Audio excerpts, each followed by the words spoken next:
Bonsoir à toutes et à tous et bienvenue au journal du soir, dont voici les titres. Aujourd'hui, 15 juin, c'est la journée mondiale de lutte contre la maltraitance des personnes âgées. Ces personnes en particulier fragiles qui sont souvent victimes d'actes révoltants, contraires au respect de la dignité. Et depuis le lundi dernier, les épreuves écrites du brevet d'études du premier cycle BEPC ont démarré sur toute l'étendue du territoire national. Constat au deuxième jour de cette composition. Enfin, on parlera des abeilles qui produisent du miel très prisé et très bénéfique pour la santé. Malheureusement, cela au péril de leur vie.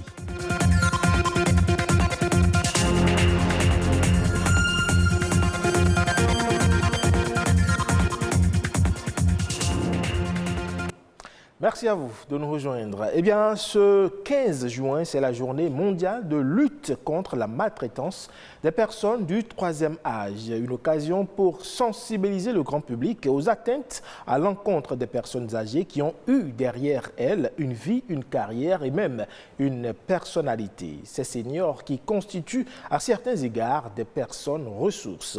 Héloïse Winata et Ernest Tétégou ont fait incursion chez une mamita. Suivons le reportage. Lorsqu'on a donné toute sa force de travail pendant sa jeunesse pour son pays, au soir de sa vie, on doit quand même prétendre à une retraite apaisée. Mamita Bouriana Kadiri Dagia est presque octogénaire. Enseignante à la retraite, chef de district sous la Révolution, elle milite dans plusieurs associations qui défendent la cause des personnes âgées. Pour elle, la longévité a un secret. Après la prière, je prends mon petit déjeuner, je prends mes médicaments avec mon thé ou ma tasse de bouillie, avec un petit pâté à côté. Mais avant tout ça, je prends d'abord un demi-litre d'eau. C'est entre 8h30 et 9h, petit déjeuner. Le déjeuner, je le prends entre 13h au plus tard 14h. Là, je mange bien.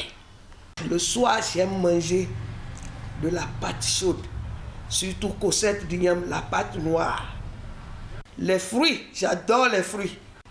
Il est conseillé de manger le fruit avant le repas. Ce n'est pas à la retraite qu'on doit encore chercher à faire des économies. Selon l'Organisation mondiale de la santé, d'ici 2050, la proportion des 60 ans et plus dans la population mondiale va passer de 12 à 22%. 80% de ces seniors vivront dans des pays à revenus faibles ou intermédiaires, comme le nôtre. Au Bénin, selon les récentes statistiques de l'INSAE, moins de 6% de la population ont plus de 60 ans. Malheureusement, ces personnes de troisième âge sont souvent victimes de maltraitance.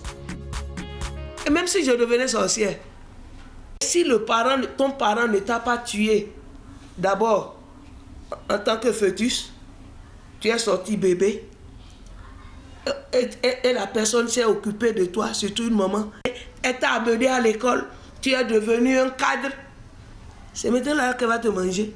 On fait souvent des consultations bizarres sur des trucs occultes et on leur donne des informations comme quoi c'est leur papa, c'est leur maman qui est sorcière, des trucs comme ça. Et ça suffit pour qu'on maltraite ces personnes. La maltraitance envers les aînés, un sujet encore tabou. Pourtant, les personnes âgées sont les gardiennes de nos cultures et les témoins vivants de l'histoire. Ces personnes, soit c'est peut-être la connaissance des plantes par exemple. Je vous dis, il y a des gens qui souffrent de certains maux et il suffisait d'être à côté de ces personnes qui ont gardé des secrets de grand-mère, qui vous donnent juste ces secrets, vous prenez et les choses changent subitement et vous vous dites, mais qu'est-ce qui se passe? Nous sommes des personnes ressources et non des charges. Le jeune d'aujourd'hui est le vieillard de demain. Il est important de bien se comporter envers les personnes âgées en leur témoignant considération et affection. Vous le savez, depuis lundi dernier, les épreuves écrites du brevet d'études du premier cycle BEPC ont démarré partout au Bénin. Entre épreuves abordables pour certains et difficiles pour d'autres, les candidats qui planchent espèrent relever le défi de la réussite. Constat du déroulement au deuxième jour de la composition. Il est 17h. Fin de la deuxième journée de composition du brevet d'études du premier cycle. Ici au CEG Bégamé, certains candidats sont très contents d'avoir composé des épreuves plus ou moins abordables. Hier et aujourd'hui, on a fait le français, histoire géo et allemand SVT et anglais aussi. Les épreuves étaient plutôt abordables. On n'était pas trop déboussolés devant les épreuves. On a aimé les épreuves, c'est facile. Les épreuves dont je suis certain que j'aurai la moyenne sont lecture, allemand et anglais aussi. D'autres, par contre, ne sont pas très satisfaits pour diverses raisons. Juste un peu fatigué, mais c'est pas la composition, c'est que l'année a un peu duré jusque-là, c'est pas comme d'habitude. Un peu déçu parce que ce qu'on a fait en salle était plus compliqué que ça. Donc je pensais m'attendre à quelque chose de plus compliqué que ça, quoi. Toutefois, l'administration rassure du bon déroulement de la composition, malgré quelques contraintes. Ils ont été très disciplinés, très attentifs. On comprend que les enfants étaient très studieux. Les surveillants de salle sont également sérieux et très consciencieux. Il faut signaler quelques cas de manifestations pathologiques. Ça là, c'est de simple paludisme qui ont tremblé un peu quelques 5 ou 6 candidats. Nous souhaitons prendre guérison aux candidats malades et bonne chance pour la suite.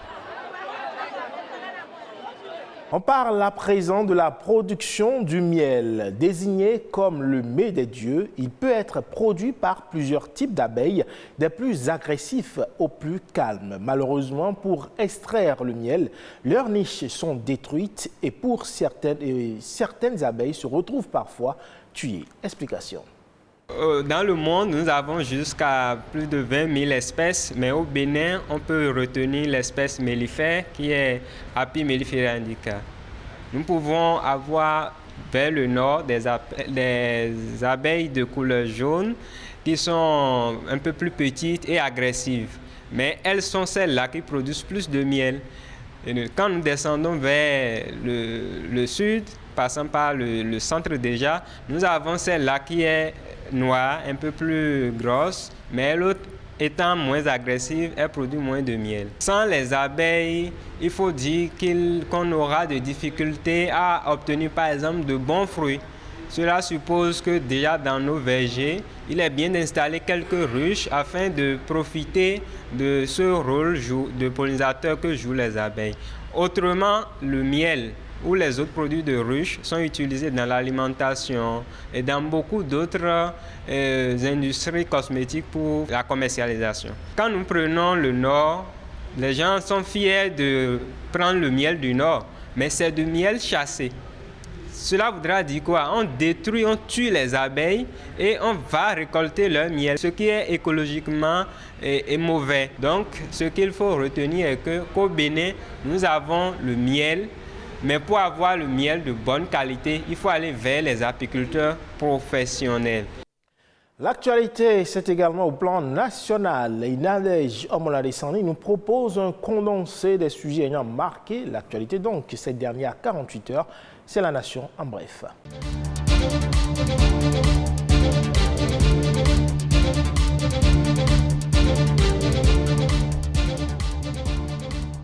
11 milliards de francs CFA pour le projet de développement intégré des chaînes de valeur agricoles, riz et maïs.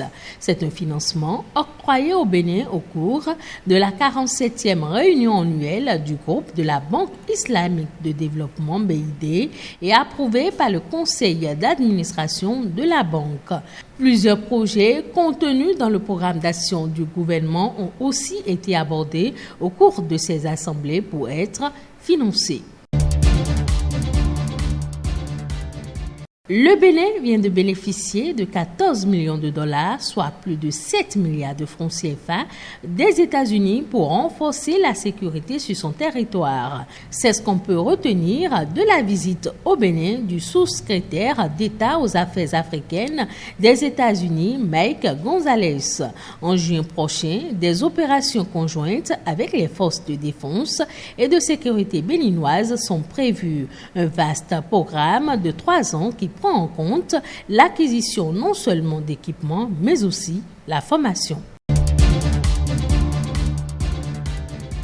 Barrer le chemin aux maladies tropicales négligées, c'est un défi que comptent relever les élus locaux du département de l'Atlantique. Ils viennent ici en renfort aux organisations de la société civile dans la lutte contre ces maladies qui constituent un frein au développement durable dans nos communautés. Un atelier de formation a été organisé pour permettre à ces élus de mieux cerner ces pathologies.